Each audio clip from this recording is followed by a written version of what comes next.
반드시 이 목재가 제대로 된 건조가 됐는지 확인을 하시는 게 중요할 것 같습니다. 첫 번째로는 결점류, 두 번째로는 희소성, 이런 부분들은 사실 인더스트리얼한 디자인에 좀 어울린다고 생각이 되고요.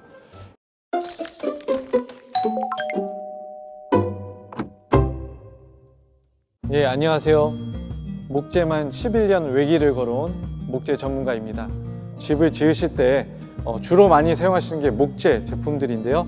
다양한 목재를 어떻게 고르고 어떻게 사용해야 되는지 목재 전문가인 제가 제 노하우를 듬뿍 담아서 알려드리도록 하겠습니다. 먼저 확인해야 될 거는 반드시 이 목재가 제대로 된 건조가 됐는지 확인을 하시는 게 중요할 것 같습니다. 나무라는 생물 자체가 원래 물을 머금고 자라는 나무이기 때문에 이런 나무에서 저희가 목재로 만들 때 반드시 이제 건조라는 가공 과정을 거쳐야 됩니다. 그렇지 않게 되면 이제 뒤틀림이라든지 썩거나 여러 가지 좀 사례들이 발생할 수 있는데요.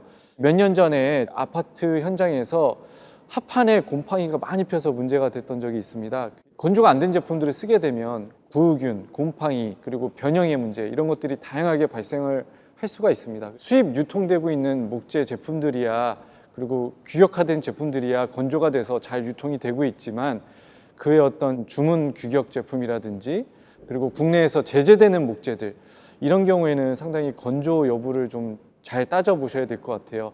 건조라는 게 목재의 모든 성능을 좌지우지하는 가장 중요한 부분이기 때문에 특히나 이제 저희 업계에서는 이제 함수율이라고 얘기하는데 함수율을 반드시 확인을 해 보셔야 될 것 같습니다. 그런 것들이 전문 기기가 있어야 사실은 가능한데 이런 기계들이 없다 하신 분들은 이제 함수율을 갖고 직접 소비자들에게 보여줄 수 있는 그런 업체에 방문하셔서 이 목재의 건조 유무를 한번 파악해 보시는 것도, 아니면은 뭐 기타 건축자재 전시회들이 많이 있지 않습니까?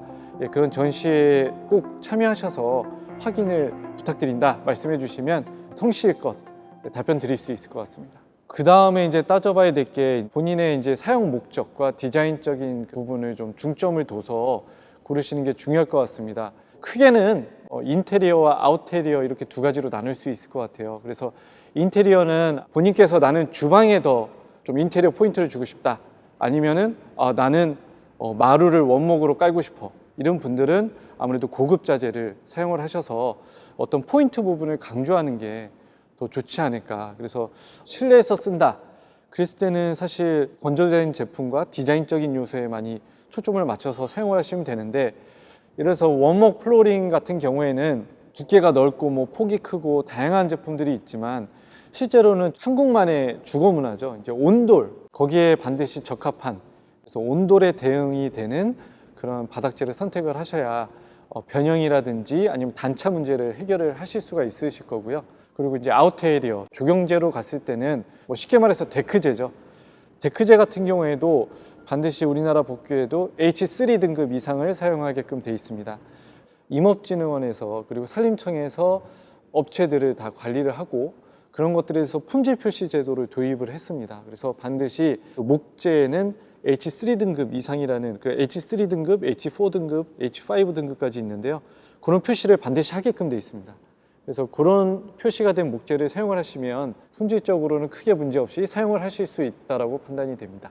그렇지 않게 되면 반드시 썩게 되고 오히려 보수하는 데 더 많은 비용이 들기 때문에 꼭 반드시 그런 부분을 확인을 하셨으면 좋겠어요. 그래서 다시 한번 말씀드리지만 본인의 용도에 맞게 목재 제품들을 이렇게 코디네이트 하는 게 가장 중요할 것 같다고 생각이 됩니다. 일반적으로 목재라고 하면 사실 다양한 가격대 제품들이 있습니다. 그래서 가격을 결정짓는 요인은 총 두 가지로 볼 수 있을 것 같습니다. 그래서 첫 번째로는 결점 유무, 두 번째로는 희소성. 일단은 결점 유무는 옹이가 있다거나, 저희는 이제 스펄티드라는 표현도 하는데 멍이 이렇게 살짝 들어가 있다거나 뭐 블루스테인이 살짝 들어갔거나 이런 결점들이 있게 되면 아무래도 자재로서의 좀 가치가 조금 떨어지게 되겠죠. 그래서 그런 것들은 가격이 좀 싸고 옹이가 없고 아주 깨끗한 것들은 또 가격이 좀 나간다고 보시면 될 것 같아요. 그리고 이제 저희가 표현할 때 정목면이라는 것도 있습니다. 나무가 결이 이렇게 요동치는 게 아니고 똑바로 이렇게 쫙쫙 뻗은 제품들이 있어요. 일단은 그런 어떤 스트레이트한 그런 느낌도 있지만 이 정목면이라고 하는 부분이 가장 변형도 적고 디자인적으로도 우수하다고 얘기를 하고 있습니다. 이게 일관되게 나오기 때문에요. 그래서 이제 그런 부분에서 이제 좀 고가로 거래가 되고 있다고 보시면 될 것 같습니다. 그리고 두 번째로는 이제 희소성인데요. 뭐 저희 제품 중에도 8천만 원짜리도 있고 1억짜리 우드 슬랩도 있는데 이런 나무들은 이제 벌채가 금지가 됐다거나 아니면 더 이상 정부에서 베지 못하게 법적으로 희소한 자원이기 때문에 지켜야 된다라고 해서 더 이상 구할 수가 없는 제품들이 있습니다. 뭐 예를 들어서 부빙가라든지 뭐 가링 이런 제품들 같은 경우에는 희소성이 있는 가치 때문에 상당히 고가에 거래된다고 보시면 될 것 같습니다.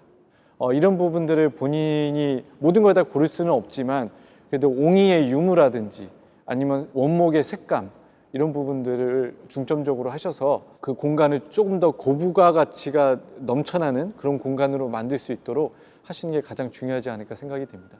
일단 구매하시기 전에 확인할 수 있는 부분은 저희는 이제 표현을 유절, 무절이라고 표현합니다. 그래서 옹이가 있는 걸 유절이라고 하고 옹이가 없는 걸 무절이라고 표현합니다. 그래서 크게는 유절이냐 무절이냐 이 두 가지로 나눈다고 보시면 되고요. 유절은 비교적 저렴하고 그리고 무절은 상당히 비싸다 이렇게 생각해 주시면 좋을 것 같아요.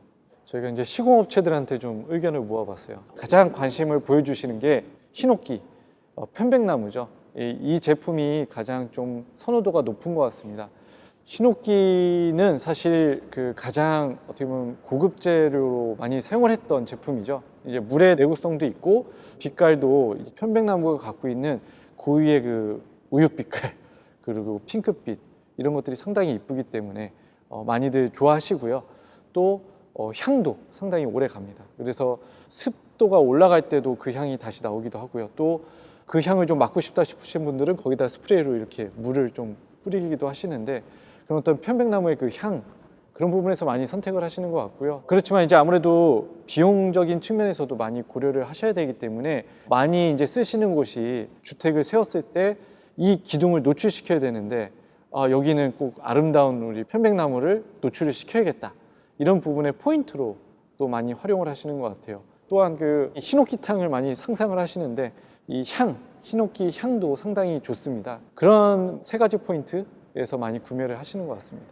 미적인 용도, 그리고 히노키 자체가 갖고 있는 내구성, 그러니까 이게 아주 오래 가고 튼튼하다라는 내구성. 그 세 번째는 히노키의 향. 이 세 가지가 주요한 포인트가 되겠습니다. 고급 제품으로 여겨지고 또 원목부터 완제품까지 저희가 일괄 컨트롤하고 있는 제품이 있는데요. 호두나무입니다. 이 호두나무 같은 경우에는 이제 월넛이라고 해서 상당히 이제 초콜릿빛을 띠고 있고 강도도 뛰어나고 변형도 적기 때문에 가장 많이 사용되는 자재라고 볼 수 있습니다. 그래서 저희 매장에서도 매출의 한 60%가 저희 호두나무일 정도로 상당히 인기가 많습니다. 한동안 호두나무 우드 슬랩을 대신해서 아시안 월넛이라는 별명으로 불린 제품이 있습니다. 그게 바로 몽키포드라고 하는 그런 수종인데요. 아마 두 개를 놓고 비교하시면 아실 거예요. 색감은 어느 정도 비슷한 느낌이 나지만 실제로 결이나 이런 것들이 상당히 틀립니다. 이제 몽키포드 같은 경우에는 상당히 거친 무늬결을 갖고 있어요. 동남아나 피지 이런 데서 자라는 열대 화렵수의 특징이기도 한데 이런 부분들은 사실 인더스트리얼한 디자인에 좀 어울린다고 생각이 되고요. 이런 호두나무 같은 경우에는 상당히 은은하면서도 무늬결이 아주 멋있게 나 있기 때문에 어떤 인테리어에도 어울리는 올 어라운드 플레이어 같은 그런 역할을 한다고 보시면 될 것 같습니다. 올 어라운드 플레이어? 올 어라운드 혀가 꼬였어. 그래서 뭐 남녀노소 어떤 인테리어 가릴 거 없이 다 잘 어울리는 고급 수종이라고 생각하시면 됩니다. 목재를 인테리어로 쓰시기에 권장을 드리는 이유는 목재가 주는 그 편안한 분위기가 있습니다. 한국이나 일본이나 미국에서도 많이 학술 결과가 있는데요. 이 목재 제품으로 인테리어를 했을 때 학습의 집중도라든지 수면 상태가 훨씬 좋다라는 결과가 있습니다. 모든 것들을 다 목재로 들으는 것도 뭐 방법이겠지만 일부를 반드시 목재를 쓰셔서 수면의 질이라든지 생활의 질을 높이시는 게 상당히 좋을 것 같다는 생각이 들고요. 또한 그 목재가 갖고 있는 뭐 단점이라고도 여겨집니다만 수축과 팽창이라는 부분이 사실은 목재가 잘 건조가 돼 있으면은 크게 변형이 없다라고 말씀드렸잖아요. 하지만 실제로는 이 목재는 뭐 숨을 쉰다라고 표현을 합니다. 실제로 숨을 쉬는 건 아니지만 습기를 머금었다가 다시 뱉었다가 하는 성능이 있어요. 그래서 만약에 마루 바닥재를 원목 바닥재로 깐다 그러면은 장마 때 아주 뽀송뽀송하게 생활을 하실 수가 있고요.